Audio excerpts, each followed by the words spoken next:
এ বাজান রে এবার বাহলুল গোরস্থানের মধ্যে বৈশা রইছে। বাহলুলের হাতের মধ্যে একটা লাঠি।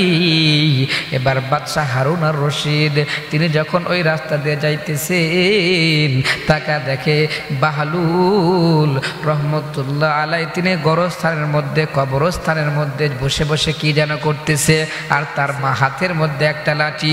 এবার বাদশাহ হারুন আর রশিদ গোরস্থানের মধ্যে গিয়া কবরস্থানের মধ্যে গিয়া বাহলুলকে ডাক দিয়ে বলতেছে, বাহলুল রে ও বাহলুল, আমি অধিকাংশ সময় দেখি তুমি কবরস্থানের মধ্যে থাকো, তুমি কেন কবরস্থানের মধ্যে থাকো বলো। তখন বাহলুল এবার বাদশাহ হারুন আর রশিদ রহমতুল্লাহ আলাইকে ডাক দিয়ে বলতেছে, ও বাদশাহ হারুন আর রশিদ, আমি কবরস্থানে থাকি এর কারণ হইল কবরস্থানে থাকতে আমার বড় ভালো লাগে, যেরকম সুবহানাল্লাহ। এ বাজান রে বাহলুলকে যখন বলছে আমার কবরস্থানে থাকতে ভালো লাগে, এবার বাদশাহ হারুন আর রশিদ বাহলুলকে ডাক দিয়ে বলতেছে, বাহলুল রে কেন তোমার কবরস্থানে থাকতে ভালো লাগে বলো।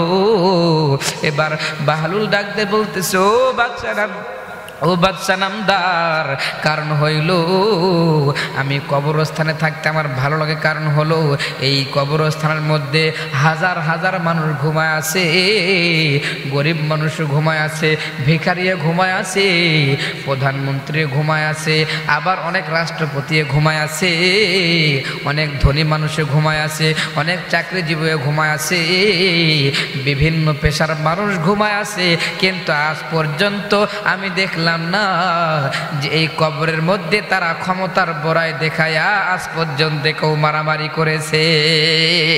এবার ডাকতে বলতেছে, বাদশা কারণ হইল আমি এই জায়গায় আমার থাকতে ভালো লাগে, তার কারণ হইল এই কবরের মধ্যে আসার পরে কোনো মানুষ তার ক্ষমতা দেখায়া মারামারি করে না, কথা বলেন ঠিক কিনা। এবার আর একবার ডাকতে বলতেছে, ও বাদশা আমি এই যে হাতের মধ্যে লাঠি নিয়ে আসি এর কারণ কি আপনি জানতে চেয়েছেন। এর কারণ হইল আমি আমার এই লাঠিটা দিয়া আমি এই কবরগুলোকে মাপতেছিলাম যে কোন কবরটা বড় আর কোন কবরটা ছোট। এবার বাদশাহ হারুন আর রশিদ ডাক দিয়ে বলতেছে, বাহলুল রে তুমি কি দেখলা বলো, কোন কবরটা ছোট আর কোন কবরটা বড়, কার কবর বড় আর কার কবর ছোট তুমি বলো। এবার বাহলুল ডাক দিয়ে বলতেছে, বাদশা আমি এই লাঠি দিয়ে মেপে মেপে দেখেছি, না না কোনো মানুষের কবর ছোট বড় নাই, সবার কবরই 3.5 হাত জোরে কমছে কিনা। এ বাজান রে দুনিয়াতে আমি যতই বাহাদুরি করি না কেন, আমি যতই কোটি কোটি টাকার মালিক হই না কেন, মনে রাখবেন মৃত্যুর পরে আমাকে 1 ইঞ্চি জায়গাও কেউ বেশি দিবে না।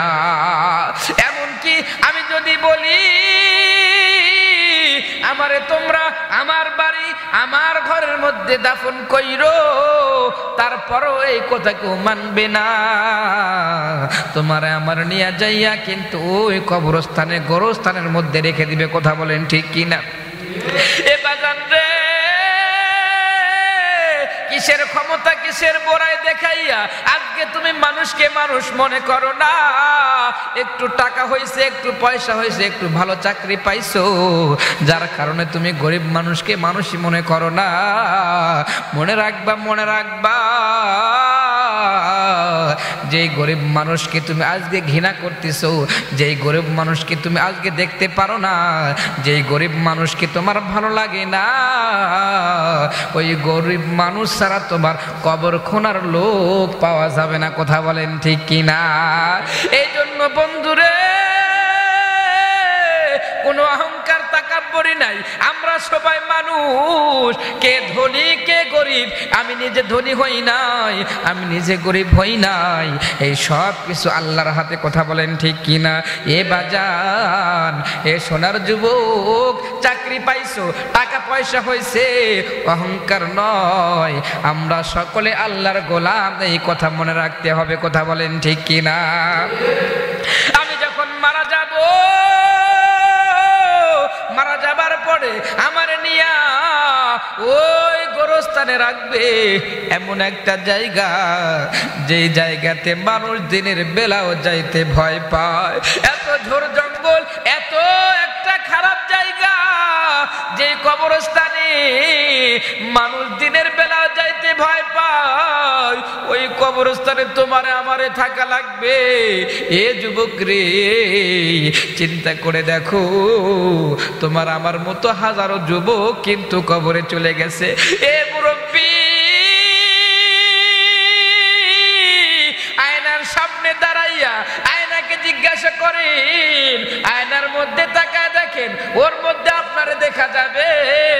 আপনি আপনাকে প্রশ্ন করেন, একদিন আমি ছিলাম যুবক, আজকে হয়ে গেলাম মুরব্বী, এখন আমি ভালো হইলাম না। ও মুরব্বী, ওই কবরে কি নিয়ে যাইবেন? এ সোনার যুবক, এই জন্য কোনো অহংকার নাই, তাকাব্বুরি নাই, দুনিয়া ছেড়ে দাও, আখিরাতকে ধরো।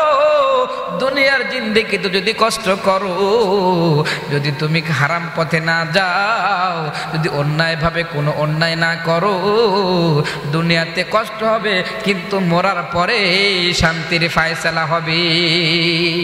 মনে রাখবা, কোটি কোটি টাকা হারাম খেয়ে যদি বড় বড় বিল্ডিং তৈরি করো, আরামের বিছানায় দুনিয়াতে ঘুমাইতে পারো, মনে রাখবে, যদি তোমার টাকা হারাম হয়, তোমার উপার্জন যদি হারাম হয়, তাহলে মৃত্যুর পরে তোমার কবরের মধ্যে জাহান্নামের আগুন জ্বলে যাবে। কথা বলেন ঠিক কিনা? আর যদি তোমার উপার্জন যদি হালাল হয়, দুনিয়াতে তোমার টাকা নাই, পয়সা নাই, অসহায় দরিদ্র অবস্থায় তোমার জীবন কাটতেছে, কিন্তু তুমি হালাল পথে চলো, তুমি সৎ পথে চলো, কষ্ট হবে দুনিয়াতে, কিন্তু মনে রাখবে, কষ্ট করে যদি কবরে যেতে পারো, দুনিয়ার কষ্ট শেষ হবে, আখিরাতের শান্তি শুরু হবে। কথা বলেন ঠিক কিনা? এজন্য কারোর সাথে আমরা কোনো বিভেদ রাখবো না, হারাম আমরা খাবো না, হালাল পথে চলবো, হালাল পথে কামাই করব। যদিও কষ্ট হবে, মনে রাখবেন, হালাল পথে থেকে, সঠিক রাস্তায় থেকে, সৎ পথে থেকে যদি জুলুম নির্যাতন সহ্য করে যদি না খায়া মারা যাইতে হয়, না খেয়ে মারা যেতে প্রস্তুত থাকতে হবে। না খেয়ে মরে গেল কোনো সমস্যা নাই, মরার পরে আল্লাহ জান্নাতের ব্যবস্থা করে দিবে। আর যদি হারাম খেয়ে মারা যায়, ওই কবরের মধ্যে জাহান্নামের আগুন জ্বলিয়ে যাবে। জাহান্নামের আগুন কেমন কঠিন রে! যে জাহান্নামের বর্ণনা কোরআনের মধ্যে, হাদিসের মধ্যে যখন আমরা পড়ি, তখনই দিলটা শুকায়া যায়। আর আল্লাহরে ডাক দিয়ে বলি, আল্লাহ, এত কঠিন জাহান্নামে আমরা কেউ থাকতে পারবো না। দুনিয়ার আগুন সাধারণ মানুষের গায়ে লাগলে ওই মানুষ আর বাঁচে না, মানুষটা পুড়িয়া ছাই হইয়া যায়, মানুষটারে চিনাও যায় না। ওই জাহান্নামের আগুন এর চাইতে কোটি কোটি গুণ বেশি ভয়ঙ্কর। জাহান্নাম এত কঠিন রে বাজান, এ যুবক রে, জাহান্নাম কত কঠিন জানুনি? আমার আল্লাহ পাক রব্বুল আলামিন যখন জাহান্নামকে তৈরি করছেন, জিবরাইল আমিন জাহান্নামকে দেখার জন্য গেছে। এ বাজান রে, জিবরাইল আমিন জাহান্নামের কাছে যাইয়া দুই চোখের পানি চাইরা হাউ বাউ করে কান্না আরম্ভ করে দিলেন। আল্লাহ ডাক দিয়ে বলেন, জিবরাইল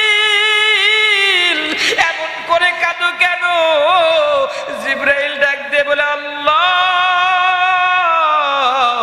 কারণ হইল এমন একটা জাহান্নাম তুমি বানাইছো, যে জাহান্নাম দেখা আমি জিবরাইল আমার কলিজার মধ্যে ভয় ঢুকছে, আমার কলিজা পর্যন্ত শুকায় যাইতেছে। ও আল্লাহ, তুমি কাদেরকে এই বলে জিবরাইল রে, যেই সমস্ত নাফরমান বান্দারা আমার নিয়ামত খাবে আমি আল্লাহ তাদেরকে নিয়ামত দিব, কিন্তু আমার নিয়ামত খাবার পরে আমি আল্লাহর শুকরিয়া করবে না, আমি আল্লাহর ইবাদত করবে না, আমি আল্লাহ তাদেরকেই জাহান্নামের মধ্যে দিব। জিবরাইল আমিন ডাক দিয়ে বলে আল্লাহ এত কঠিন আযাব। আল্লাহ ডাক দিয়ে বলে জিবরাইল রে, আমি যে আল্লাহ এত নিয়ামত দিলাম, যে নিয়ামতের কথা কি বলবো তোমাদেরকে, যে একটা গরুর যখন বাচ্চা হয় ওই গরুটা নিজের সন্তানকে দুধ না দিয়া মানুষকে খাওয়ায়, ওই গরু নিজের দুধটা দিয়া মানুষের উপকার করে, আমি আল্লাহ সেই গরুর মধ্যে থেকে এত সুন্দর খাঁটি দুধ বাহির করে দিই যে দুধের কোনো বিকল্প নাই, যেই গাভীর মধ্যে রক্ত আছে, গোশত আছে, গোবর আছে, নাড়িভুড়ি আছে, সব কিছুর মধ্য থেকে আমি যে আল্লাহ এত সুন্দর দুধ বাহির করে দিই। আর যেই মানুষগুলো এই দুধ খাবার পরেও আমি আল্লাহর ইবাদত করে না, যে মানুষগুলো মুরগিটারে জবাই দেয়।